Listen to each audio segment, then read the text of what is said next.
বিসমিল্লাহে রহমানের রহিম। আজ সকালবেলা উঠে ছাদে আসলাম। ছাদে এটা একটা পেয়ারা গাছ, সুস্বাদু পেয়ারা। এই যে পেয়ারার টবে বালতি দিয়ে পানি দিলাম আর পেয়ারার গাছটা ধুয়ে দিলাম। আমার যেহেতু 6 তলায় ফ্ল্যাট, গরম হয় এই জন্য ছাদও অনেকটা ধুয়ে দিয়েছি। হ্যাঁ, এই গাছও পানি দিয়েছি। এই সব তুলসী গাছ বড় হয়েছে। এটা তুলসীর চারা, অনেক গাছ। আর এটা হচ্ছে আপনার সফেদা, সুস্বাদু সফেদা, সুমিষ্ট। এবং দেখেন আবার অনেক, প্রত্যেকটা ডালে প্রচুর সফেদা। এবং এখানে ওইভাবে আমি কোনো সারও দেইনি, কীটনাশক তো নয়ই, গোবর সারও খইলেও দেইনি, শুধু কিচেন কম্পোস্ট। তো এই গাছটাও আমি ধুয়ে দিলাম। তারপরে এই যে এখানে আমি পানি দিয়েছি বালতি দিয়ে। আর এইটা কাক বা অন্য কোনো পাখি খেয়েছে। কাক পাখি খেলে, পাখি আমি তারাই না তাদেরকে, হ্যাঁ, তারা খাক। আসলে আমাদের দেশে তো এইভাবে কোনো রাস্তাঘাটে মানে অ্যাবান্ডেন্ট জায়গায় কোনো ফলের গাছ নেই, শুধু কাঠের গাছ লাগানো। এবং এই যে ফ্লোরটা আমি ধুয়ে দিছি, এর নিচেই হচ্ছে আমার ডাইনিং। তারপরে এই আমের গাছ, এখানেও পানি দিয়েছি বালতি দিয়ে। তারপরে এইটা হচ্ছে ব্যানানা ম্যাঙ্গো। মজার ব্যাপার হয়েছে যে গত বছর অনেক, প্রায় মানে 100-র মতো ব্যানানা ধরেছিল, ব্যানানা ম্যাঙ্গো। আমি আসলে মেচুর হওয়ার আগে প্রায় 20-25টা উঠে নিয়ে যাই, কিন্তু সেটা ক্ষতিকর হয়েছে, আমি খেতে পারিনি, শুকিয়ে গেছিলো। এইবার এই জন্য পারছি না। দেখেন এবার এখানে 3টে ছিল, একটা ঝরে গেছে। দেখেন এটা তো একদম মানে হাঁটুর সমান, একদম নিচে। এখানে 3টে আছে। হ্যাঁ, জোড়ায় জোড়ায় এবার হলো কেন বুঝলাম না। তো এইটা তো আমি এই পানি দিয়েছি আর গাছটাও এটা ধুয়ে দিয়েছি। তারপরে এই যে এখানে আছে, এখানে 3টা, ছোট 2টা, এখানে আবার 2টে আছে। এই গাছটাও আমি ধুয়ে দিলাম। এটা পেয়ারা, সুস্বাদু একটা পেয়ারার গাছ, ছোট। তো এটা পেয়ারাও প্রায় ফুল আসছে, এই যে পেয়ারা আসছে, হয়তো হবে। এই গাছটাও ধুয়ে দিলাম। এর নিচে এই যে মিষ্টি আলু, এখান থেকে মিষ্টি আলু উঠিয়েছিলাম। এটা হচ্ছে আম্রপালি, খুব মিষ্টি আম, সুস্বাদু। গতবার অনেক আম্রপালি ধরেছিল, এটা মোটামুটি খেয়েছিলাম অল্প স্বল্প। তো এবার আম্রপালি কম ধরেছে, কিন্তু আছে। এটা তো কোনো অর্গানিক, মানে কোনো বাইরের কোনো সার, কীটনাশক নাই। এই সাইডে এটা ফুল, খুব সুন্দর ফুল, বিদেশি ফুল। এটা তো জবা, বিদেশি জবা। তো এইদিকে শেষ করলাম, আমি পুরোটা দেখাচ্ছি। তো এই গাছগুলা, এই গাছটাও কিন্তু আমি ধুয়ে দিচ্ছি, খুব যত্ন করে ধুয়ে দিই গরমের দিন। হ্যাঁ, আমরা গরমে হাঁপিতে সরি, এখন তো রোদ একটু কমই আছে। এই গাছটাও ধুয়ে দিয়েছি এইভাবে। তারপরে এটা একটা ওই যে মালটার গাছ হয়েছে, 2-1টা খেয়েছিলাম, খুব বেশি হয়নি। এটা তো বোধহয় পানি দেওয়া যায় না। তারপরে এই মালটার গাছটাও ধুয়ে দিলাম। ওই পাশে একটা ডালিমের গাছ আছে, ওটা ধুয়ে দিলাম। আর এইটা হচ্ছে সেই আজোয়া খেজুর, আমার সেই মানে আমাদের প্রিয় নবী হজরত মোহাম্মদ সাল্লাল্লাহু আলাইহি সাল্লামের প্রিয় খেজুর আজোয়া। এবং এটা আমি খুব যত্ন সহকারে ধুয়ে দিলাম। মনে হয় যে ধোয়ার সময় মনে হয়েছে যে শ্যাম্পু দিয়ে ধুয়ে দিচ্ছি। আসলে শ্যাম্পু বা সাবান তো দেওয়া যাবে না। আমি এত চমৎকারভাবে ঘুরে ঘুরে ওই নলে পানি দিয়ে দিলাম। এই দেখেন,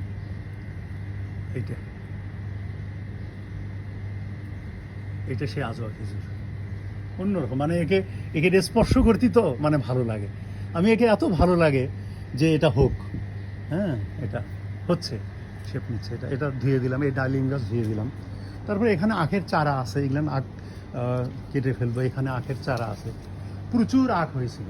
তারপরে এটা একটা নতুন লেবু গাছ কিনেছিলাম, মাশাল্লাহ। এটা মানে অন্যরকম একটা জাইগ্যান্ডিক লেবু হবে, এখনও কচি। তারপরে দেন কত, মানে একটাই মনে হয় মানে আধা কেজির কাছাকাছি যায় কিনা, এই প্রথম। এই গাছটা যখন বড় হলো, লেবু ধরতেছিল না, আমি ভাবছিলাম যে কি ব্যাপার, লেবু ধরে না, এটা কি মানে কেটে ফেলবো নাকি। দেখি যে ধরলো। মানে আসলে মানুষের জ্ঞান কতটুকু, মানুষ কতটুকু জানে। আল্লাহ পাক রাব্বুল আলামিন সর্বজ্ঞ, তিনি সব জানেন। মানুষের যত জ্ঞানী হোক, যত ডিগ্রিধারী হোক, যত পদবীধারী হোক, তার খুবই মানে অলওয়েজ বি হাম্বল। হ্যাঁ, তার বিনয়ের সাথে থাকা উচিত, মানুষের সাথে বিনয়ের সাথে ব্যবহার করা উচিত। এবং তার বোঝা উচিত যে তিনি সব কিছু জানেন না। এই যে আমি ধারণা করছি যে এটা কি রে লেবু, এটা কেটে ফেলবো নাকি। কিন্তু দেখেন আল্লাহ পাক রাব্বুল আলামিন এমন লেবু দিল, সেটা মানে বিরাট বড়, ধরেছে কম, কিন্তু এখনও তো ছোট। এই লেবুর গাছ, এটা ধুয়ে দিলাম। তারপরে এখানে একটা ছোট লিচুর গাছ আছে, সেই লিচুর গাছ ধুয়ে দিলাম নিজে একা, ড্রাইভার এখনও আসেনি। তারপরে এটা এই লেবুর গাছটাতে লেবু হয় না, থাক রাখছি। এইটাতে সেই শতাধিক লেবু খেয়েছি। I love you tree, I love you, thank you. কিন্তু গাছটার পাতাগুলো একটু যেমন লালচে হলো, পানি বেশি পড়লো কিনা আল্লাহ জানে। এটাতে মানে লেবু আর লেবু, ধরে একটা লেবু শেষে আর একটা ফুল আসে। এটার মধ্যে একটা টমেটো গাছ হয়েছে, এই টমেটো গাছটা উঠে ফেলতে হবে। এই দেখেন এখানে একটা লেবু আছে, এটা মানে অনেক বড় এটা হয়েছে আর কি লেবু। এই লেবুর গাছে পানি দিলাম। তারপরে আবার এটা হলো সফেদার একটা গাছ, দেন এই সফেদার গাছের সাইজ কি, আমি কেটে দিয়েছি এত সুন্দরভাবে, মানে একটা ছাতার মতো হয়েছে। হ্যাঁ, তারপরে এই সব তো এখানে হচ্ছে আপনার 6টা বাথটাবের মধ্যে শুধু আখ আর আখ। হ্যাঁ, ফিলিপাইনের আখ এবং চট্টগ্রামের কক্সবাজারের আখ আমি নিয়ে এসেছিলাম 6টা ইয়েতে। আচ্ছা, এখন এইটা হচ্ছে গৌরমতি আম, এখানে কিছু গাছ কেটে দেওয়া হয়েছিল। এটা গৌরমতি, প্রায় আধা কেজির মতো, এবার কম ধরেছে, মাত্র অল্প, গতবার ধরেছিল বেশি। তো এই পর্যন্ত তো আমার দেখা হলো। তো এগুলেন যখন আমি দিচ্ছি পানি, এখন আমি শেষ কথাটা বলবো। দেখেন এই যে দেখেন আমরা এই গাছ আমি বালতি দিয়ে, এতগুলো গাছে সবগুলো গাছে আমি বালতি দিয়ে পানি দিয়েছি। হ্যাঁ, বালতি দিয়ে পানি দিয়েছি। তারপর আরও একটু দেখায় আসি, শেষে এটা ফিনিশিং দেবো এই আপনার ইয়েতে। তারপরে এই যে এটার যে ডালিমের গাছ, তারপরে এটা একটা ওই যে কাঠফুল, তারপরে এইটা হচ্ছে আপনার একটা সজনার গাছ। কিন্তু এখানে এই যে একটা বড়ই গাছ ছিল, তো বড়ই গাছ থাকার কাটার কারণে সজনাটা মরে যাচ্ছিল, তো বড়ই ধরে না, ওই যে বড়ই কেটে ফেলে দিয়েছিল। এটা হলো সেকেন্ড আজোয়া খেজুরের গাছ, এটাতে কোনো ফল আসেনি, এটা চিপের মধ্যে ছিল। হ্যাঁ, তা আমি সেই চিপের থেকে এই যে এই কর্নারে ছিল, এই কর্নারে একটা আটকানো ছিল, তো এখান থেকে বের করে এখানে আমার ড্রাইভার এবং আরও একজন সাহেব আলী মিলে এখানে এটা সরায় দিয়েছে। এটা হলো দ্বিতীয় আজোয়া খেজুরের গাছ। আর পাশেই হচ্ছে এই যে আপনার সজিনা, কি সুস্বাদু সজিনা। এটা তো আমি বালতি দিয়ে পানি দিয়েছি, নিজে কল থেকে পানি ভরে বহন করে একাই এই এতগুলো গাছে আমি পানি দিয়েছি। হ্যাঁ, এটা হচ্ছে সেই আজোয়া খেজুরের গাছ। সরি, আমার হয়তো কথা রিপিট হচ্ছে, কিছু মনে করবেন না। আমি একটা লাইভ করতে গেছিলাম, তো লাইভটা হলো না, হয়নি ওটা, এই জন্য একটা ভিডিও করে আপনাদের সাথে শেয়ার করবো। এটা ডালিমের গাছ, এটাতে পানি দিয়েছি বালতিতে। তারপরে এই যে দেখেন এই যে শুকে যাচ্ছে, এই যে এটা হলো ওই যে ড্রাইভার একটা মানে আমের বিচি থেকে এটা হয়েছে, বড় আম, পাতা বড়, এটা ধরেনি, এটা তো আমি বালতিতে পানি দিয়েছি। এটা এত দেখেন সুন্দর একটা লিচুর গাছ, নিশ্চয়ই লিচু হয়তো আগামীতে কোনো এক সময় ধরবে। আমি খুব ভালোবাসি, আই লাইক দিস ট্রি। হ্যাঁ, এই যে আমি এখানে পানি দিয়েছি, বালতিতে দিলাম, আর এই গাছটাও আমি ধুয়ে দিয়েছি, এই গাছটাও ধুয়ে দিয়েছি। আর এই পাশে তো এই যে পেয়ারা পুরো ঘুরে আসলাম, পেয়ারা দিয়ে শুরু করেছিলাম ভিডিওটা। তো তারপরে এখানে একটা ছোট্ট লিচুর গাছ, এটা কি নার্সারি থেকে নিয়ে এসে লাগিয়েছি। এটা এখানে এই যে আপনার মিষ্টি আলু, তো মিষ্টি আলু উঠে ফেলবো, নইলে এই গাছ তো হচ্ছে না। আর এখানে কিছু এই যে আখের গাছ আছে, এই যে এখানেও আবার মিষ্টি আলু আছে, ওই যে প্লাস্টিকের হাফ ড্রাম লম্বা কাটা, এটা ডালিমের গাছ। এই সবগুলোতে আমি বালতিতে করে পানি দিলাম, দেওয়ার পরে মানে পিপাসা লাগলো আমার। তো এত পিপাসা লাগলো যে আমার মনে হয় আহারে আমার তো এখন যে পানি খাইতে হবে। হ্যাঁ, তো এই দেখেন এটা হলো জামরুলের গাছ, এই যে এটা আমরার গাছ, এই যে আমরার গাছে বালতিতে পানি দিয়েছি। আমরার গাছ দেখেন, এই আমি দেখা যাচ্ছে না, আমি রোদে বুঝতে পারতেছি না, যাই হোক এই আমরার দেখেন, এই যে কি সুন্দর। হ্যাঁ, অনেক অল্প স্বল্প 2, 4, 5, 10টা আমরা খেয়েছি। আর এটা হচ্ছে জামরুলের গাছ, এই যে হয়তো রিপিট হচ্ছে, আবার দেখাচ্ছে, এই দেখেন এই যে নিচে পড়ে আছে, এটা পাখি কাক এটা সেটা খেয়েছে, খাক, আমি কাউকে কাক তাড়াই না, পাখি তাড়াই না। তো এই জামরুল গাছের এখানে আসার পর আমি দেখি যে এখানে লাল টকবগে জামরুল পেকে আছে, এই দেখেন কালার, মাশাআল্লাহ কি সুন্দর কালার, এরকম প্রচুর, মানে জামরুলের ভারে ডাল লেখা হেলে গেছে। তখন আমি এই যে এইভাবে ধরেন, এই যে জামরুলটা আছে না, আমি তখন এটা পানি দিচ্ছিলাম, তখন এইটা আমি ছিঁড়ে নিলাম, এই যে ছিঁড়ে নিলাম, এবং আমার মনে হলো যে আল্লাহ পাক রাব্বুল আলামিন হয়তো আমার জন্য এটা বরাদ্দ করেছেন। কখন এই যে শুরু থেকে শেষ পর্যন্ত যে আমি পানি দিলাম, ছাদ ভিজিয়ে দিলাম, গাছে বালতি দিয়ে পানি দিলাম, তারপরে টিউব দিয়ে গাছ ধোয়াই দিলাম, এত কিছু ধোয়ার পর এইখানে আসার পরে আমার এই বোধোদয় হলো, আরে আমি তো এটাও তো পানি ফল, আমি এটা খাই, তো এটা পানিতে ধুয়ে 5-6টা ফল খেলাম। বিলিভ মি, মানে এটা যে কীরকম একটা অপরিসীম আনন্দ এবং শান্তির ব্যাপার। এই শেষের এই কথাটা আপনাদের সাথে শেয়ার করার জন্য আমি ঘুরে ফিরে এই ভিডিওটা করছি। অর্থাৎ আমি বলতে চাচ্ছি যদি আমি ধরেন আমি ওই এই পর্যন্ত এদিকে আসলাম না, আমি ধরেন এই সফেদার গাছ বা এই লেবুর গাছ বা এই পর্যন্ত ওই পেয়ারা দিয়ে আমের গাছ ধুয়ে এই পর্যন্ত আমি শেষ করে দিতাম, যে আমি তো আর পারতেছি না, টায়ার্ড হয়ে যাচ্ছি, হ্যাঁ, তো আমি এটা ড্রাইভার আব্দুর রাজ্জাক আসলে সেই বাকিটা দেবেনি, তাহলে কিন্তু আমার এটা ভাগ্যে জুটতো না আজকে। কেন এই গাছে আসে, আমি তো একদিনের আগে 2টা খেয়েছিলাম মাত্র, নিয়ে গেছিলাম, আর বেশি খাইনি। কিন্তু আজকে যখন এত সকালবেলা থেকে প্রায় ঘন্টা 2 সময়, আমি জানি না এখন কটা বাজে, 6:30 উঠে 7টার দিকে আসছিলাম, এসে আমি মানে আমি একেবারে এখানে আসার পর মনে হলো, আরে আমাকে কে জানি ভিতর থেকে বলল যে তুমি এটা খাও, এবং পানিতে পরিষ্কার করে ধুয়ে আমি এটা 5-6টা খেয়ে নিলাম, এখন একটা ছিলাম, এটাও খাবো। তা আমি বলতে চাচ্ছি যে মানে আপনার চাইলেই হবে না, আল্লাহ পাক রাব্বুল আলামিনের কাছে চাইলেই হবে না, উনি দেন, উনি যাকে ইচ্ছে তাকে ছাপ্পর ফেরে দিতে পারেন, কিন্তু কাকে দেবেন তার হিসাব ঠিক আছে, ওনার হিসাব নির্ভুল, পুঙ্খানুপুঙ্খ হিসাব, সূক্ষ্ম হিসাব, এখানে কোনো স্বার্থপরতা নাই, পক্ষপাতিত্ব নাই, হ্যাঁ, কোনো ওখানে কোনো মানে অন্যায় নাই, কিছু নাই, একটা নির্ভুল একটা বিষয়। ওই যে প্লেন যাচ্ছে, প্রার্থনা করি প্লেনের বৈমানিক, সহকারী বৈমানিক এবং কর্মকর্তা কর্মচারী সহ যারা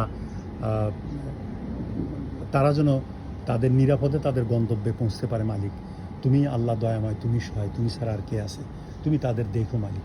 তো আমি বলতে চাচ্ছি যে আমি যদি এই গাছটা পর্যন্ত না এসে আব্দুর রাজ্জাক ড্রাইভারের অপেক্ষা করতাম, আমি চলে যেতাম, যে টায়ার্ড হয়ে গেছি, রাজ্জাক এসে দেবেনি, তাহলে এই ফল কি আমার ভাগ্যে জুটতো বলেন?